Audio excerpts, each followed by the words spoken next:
Are we ready? Sound speeding. Okay, let's do this. And action. Let's head over to NotebookLM. This is kind of like a sweeping request for tell me what to do. Give me your best advice based on everything I've given you.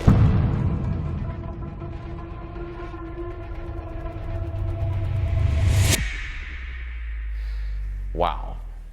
So I often express an intention for work-life balance, but then what I actually do, I feel that at a deep level. Coaching can be life-changing, but it's also expensive. I found that one of the most important things in good coaching is context. It's important that the coach knows about you, your goals, your opportunities, both your strengths and your weaknesses, how your mind works. Well, we live in a time when AI has an essentially unlimited context window. So in this video, I'm going to sit down with NotebookLM and load up 40 separate documents containing almost 150,000 words, which is everything that I have and everything that I know about how I work inside. And we're gonna find out whether AI can become a coach for you in your life or in your work, and exactly how to go about doing that step by step. Let's get into it. Let's talk about the sources that I'm going to be loading up into it. And they fall into three categories. The first one is private notes. Your personal private notes are really one of the best sources. Most people don't have a lot of public writing, don't necessarily do annual reviews, but we all have notes. It might be something as simple as some text from an email you sent a friend in the past, or something you've jotted down in your Apple Notes. Notes have this quality of being very honest, very vulnerable, because you have no expectation of ever sharing them. And it's perfectly fine if they're messy, all over the place with typos. AI can handle all of that and see through all of the messiness and still make use of those notes. So these private notes contain things like all of the notes from my coaching sessions with my human coach over the past few years, images, which NotebookLM can now understand. There's a mind map that I update every year with my life goals, my big 5 personality traits, which I have from a survey, and then what's called my time perspective, which is from a book by an author named Zimbardo, which is about my relationship to time. I also have a collection of my strengths based on years of customer testimonials that I've collected. I have a compilation of all my gratitude lists, which is something that I do at the end of every year. I just make a big list of everything that I'm thankful for. And also my Myers-Briggs profile. And if you're curious how I have all these notes, check out my book and course and membership called Building a Second Brain, which is all about how to create an effective note-taking system. Next, we have my public writing, from takeaways from courses I've taken, to my experience at Burning Man, to summaries of books that I found compelling, writing I've done about sort of my autobiography, my life story, a list of my favorite open questions. So these are all public sources that I've written about different aspects of how I think about life and where I want to go in life and where I've been. And then the third category is also a ritual that I perform at the end of every year, which is my year-end review or year-in review. And that's simply a practice that I do every December, where I write about what happened that year. What were the high points, the low points, the takeaways, the lessons learned. So you can see I have chosen and linked to the last 5 years because I want my coach to take that into account and to guide and help me and support me towards achieving those things. So now let's head over to NotebookLM. You'll notice that I'm using the paid version, NotebookLM Plus, which is about $20 per month. And as always, I'm gonna start by creating a new project. If you're curious how I'm actually doing this loading up of sources one by one, check out this previous video where I covered that in depth. Now, this is the part that's a little bit time consuming, and we're going to speed through the process of individually selecting each of those sources that I've prepared and loading them up into this project in NotebookLM. Would you be willing and open to load up really some of your most personal, sensitive material and introspection to AI? Well, here I am testing it for you to see. All right, okay, so that took me about 17 minutes. Definitely took some effort. If you look here in the left side panel, I have about 40 different sources totaling more than 150,000 words. Think about how sci-fi and futuristic this is, that I can just sit here and load all this up, and now I'm just going to have a conversation drawing on over 150,000 words of my personal context and life story.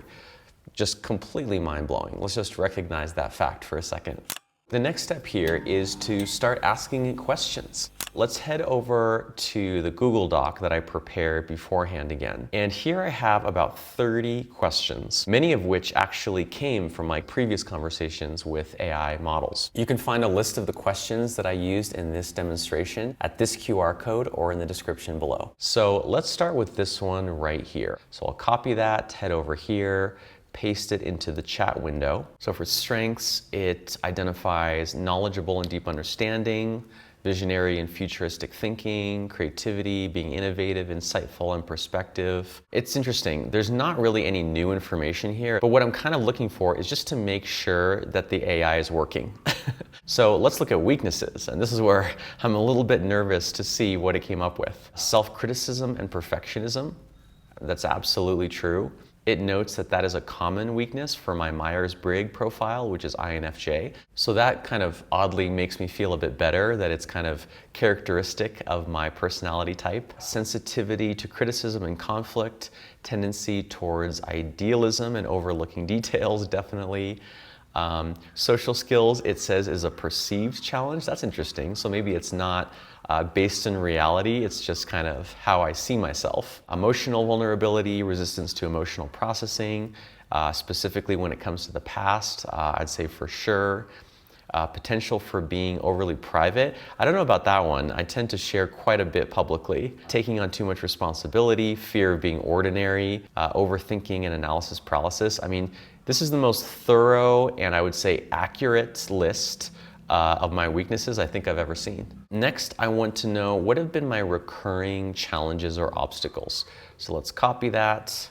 I'm just going to go ahead and paste that. So this is interesting. It's a lot of the same things as my weaknesses, but there's also some different things, such as fear of failure or fear of not achieving enough. That is not exactly a weakness. It's more like a recurring challenge that comes from the weakness of being too self-critical. It's drawing on some of my writing about my personal development that I've done. It's drawing on my coaching notes with my human coach. You'll notice that the first few questions that I asked were sort of just getting a lay of the land, just asking the AI to repeat back to me or to summarize or to distill what it sees in my life story. But now I'm going to sort of make a turn to a different kind of question, which is much more subjective and much more interpretive, and really draws on things like judgment and even wisdom. So I think this will be the real challenge, to see if AI can not just summarize stuff, but actually give me advice and point out insights or blind spots that I might not even be aware of myself. Are there any contradictions between my stated intentions, such as my goals, and what I actually do and the results that I've achieved? Oh boy, here we go.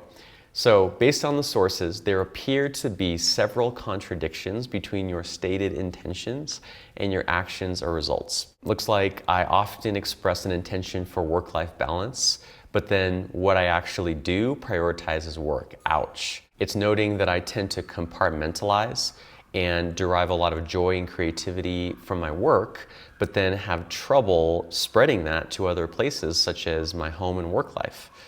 That hurts, but it is definitely accurate. So despite expressing those intentions, throughout several of my annual reviews, I make a clear emphasis on business growth and achievement, often at the expense of personal time and well-being. It does say that later reviews show more awareness and intention in this area. Great. Looks like there's a tension between wanting to delegate, for example, to people on my team, but also difficulty letting go of control. In some cases, even refusing help from others. And that tension leads to this persistent question, which I have to this day, which is how to inspire greatness in others without me being directly involved. Looks like I have a tension between a desire for financial prudence and keeping spending in check versus being quite a free spender, which I would say is definitely the case. It even has the context to know that that free spending was partly a reaction against my father's frugality, which is pretty deep. There's a tendency between focus and chasing shiny objects. There's a tension between wanting sustainable growth, but also experiencing burnout, between being present with my family and being distracted by work. So this is, again, just an excellent distillation of, I would say, most, if not all, of the key tensions that I keep returning to again and again, both in my work and in my life. Now I'd like to know about blind spots or limiting beliefs. And what I really am going to look at here is if there's anything that I haven't heard of before or I'm not aware of. Interesting that it's now drawing not just on the sources that I loaded up, but our own conversation history, which is mostly things that it has said. So what I assume that means is it can now draw on its previous responses and my previous questions to come up with sort of second order insights. The one thing I'm seeing here that I hadn't considered is that I tend to avoid disappointment, the feeling, the emotion of disappointment, which paradoxically can create more disappointment. So I'm actually going to highlight that and then save it as a note over here on the right because I want to revisit that a bit later. Something I'm realizing is it's getting a little bit repetitive. It's actually just restating some of the same findings and observations, just in different ways using different language. Let's see what else here could potentially be valuable. Here's a good one. Based on these notes, when have I been the happiest? This is actually one I think I got from a friend, so it has a little bit more instructions. It says, please be specific about moments and situations. Identify what specifically caused the happiness. Be truthful and don't make anything up. And if you find a specific moment of happiness, don't summarize it. Find moments that are surprising. So these are all great tips that you can use in your own conversations with AI. So it's citing a meditation retreat that I went on, and specifically day 9. So I experienced waves of pleasure starting throughout my body completely on their own. That's fascinating. So what this is kind of reminding me of is how much meditation is good for me. I've kind of let meditation as a habit fall by the wayside in recent years, but based on this, I think I actually want to bring that back as part of my, say, morning or evening routine. I'm also seeing some stuff about past experiences with psychedelics, with ayahuasca, which is kind of reminding me, I think I would like to revisit some of that. Maybe do some psilocybin or MDMA assisted therapy, which I know is becoming more and more popular. It's also reminding me of some really beautiful moments with my kids when they were babies, as well as how happy I am when I do many consecutive hours of deep reading and writing. It's reminding me how much I love and how much I get from deeply immersive and intentional spaces with fellow entrepreneurs and creators. So mostly what I'm getting from this is just reminders. You know, I've had a lot of moments in the past that I was deeply satisfied and deeply happy. So maybe it's as simple as just recreating and revisiting some of those same kinds of situations. So here's a really interesting one. What is obvious to everyone around me but doesn't appear obvious to me? So it suggests that I may be underestimating the team's capabilities. That's one that I want to highlight and save as a note to revisit. It even says the possibility you're already making a significant positive impact, so maybe I should just relax. I mean, that's definitely the case. Oh, and interesting, it notes that my kind of attempt to reinvent myself and reinvent my career and my business, that others around me might not clearly see this shift. I had never considered the impact on the people around me of this more or less constant need to reinvent what I'm doing. So I think I'll save that one as well. So what's so interesting about this is at this stage, this is so actionable. I can go online and I could do a search for courses or programs or coaches who could help me develop these very specific skills. All right, so this last batch of questions is kind of pivoting from the past and the present, which is mostly what we've been talking about. But where coaching is the most powerful, where the value is really the clearest, is when it comes to the future. Future goals, future projects, future decisions, future milestones. So let's dive into some of these questions. Oh, this is one I think about a lot. If I were to regret something at the end of my life, what might that be? So the headline here is not fully prioritizing meaningful relationships and a balanced life, and instead overemphasizing work and external achievements at the expense of deeper connections and personal well-being. Wow. So That actually really like hits me. I feel that at a deep level because this is kind of like the big fear that I'm afraid I'll end up with on my deathbed. That I made that trade-off between meaningful relationships and balance and work and external achievements on the other hand, incorrectly, inappropriately. This is kind of the most succinct summary or distillation of I would say my core fear in life that I think I've ever seen. But wow, I kind of want to save this sentence right here in bold for really some deep reflection and processing over what I want to change at this stage, at the midpoint of my life so that I don't end up on my deathbed feeling this way. Next, I'm going to ask, based on all my sources, all the questions I've asked in this chat, and your responses, what is your best advice for how I should approach goals and challenges in both my personal and professional life? So this is kind of like a sweeping request for, tell me what to do. Give me your best advice based on everything I've talked about and everything I've given you. Interesting. Prioritize self-knowledge and authenticity. Really asking myself, what do I truly want? Question the narratives and stories I tell myself. Embrace emotional intelligence and integration. Moving towards areas where you feel shame with curiosity and openness. I think that's advice I've actually given to myself at some point in my writing, but seeing it reflected back is actually helpful. Strive for integration rather than compartmentalization.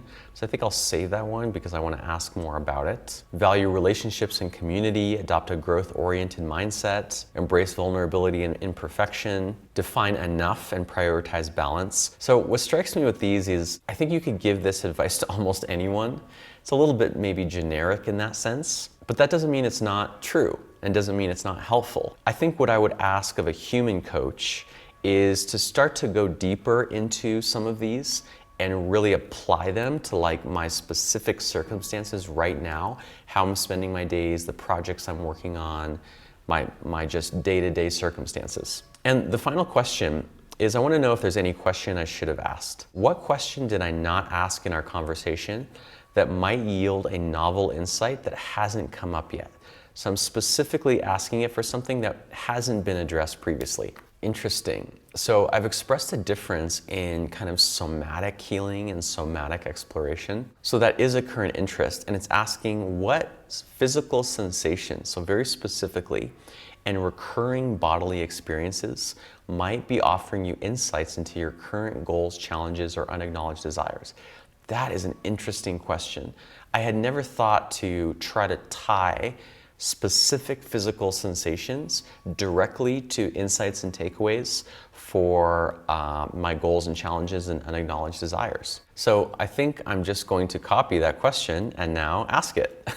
Okay, wow. So I think this is the most interesting and relevant thing that we've covered so far.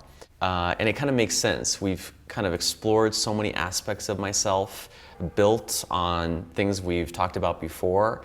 I asked it which question I should ask, and then the AI suggested a question, and then I asked that question. So it kind of makes sense that we've arrived essentially at the frontier of my own personal development and my growth as a person. So it's really the specificity of this. It's almost like a series of practices or a set of diagnostic criteria that I could look at, such as tension or tightness in specific areas, and it gives some examples of which emotions those might correspond to, changes in energy levels, digestive issues, which I have been having lately. I had not thought that those could be related to things like my psychology and my emotions, and it even gives some examples. Heart-related sensations, racing heart, heavy chest, feeling of expansion or warmth, changes in breathing patterns, temperature changes, recurring aches or pains, which I have been having a few. And it even goes beyond that. If I am wondering how do I actually explore these things or get in touch with them, it suggests apparently like an existing practice called active body awareness, which I hadn't really heard of before that specifically. And it suggests throughout your day, pause and notice what physical sensations you're experiencing without judgment. And it asks these questions. So this is an this list of questions, I could actually sit down and in 5 minutes, ask one or two of them and actively bring this thing called active body awareness, which I hadn't known about, into my routine and into my day. I could even fire up AI or talk it over with a human being and actually explore, say, one of these questions in more depth and do kind of like a conversational journaling with something like NotebookLM, and thus make it not just an intellectual exercise, which I know based on our conversation is not very effective for me, but actually make it a two-way conversation so that it integrates at a deeper level. And that's it.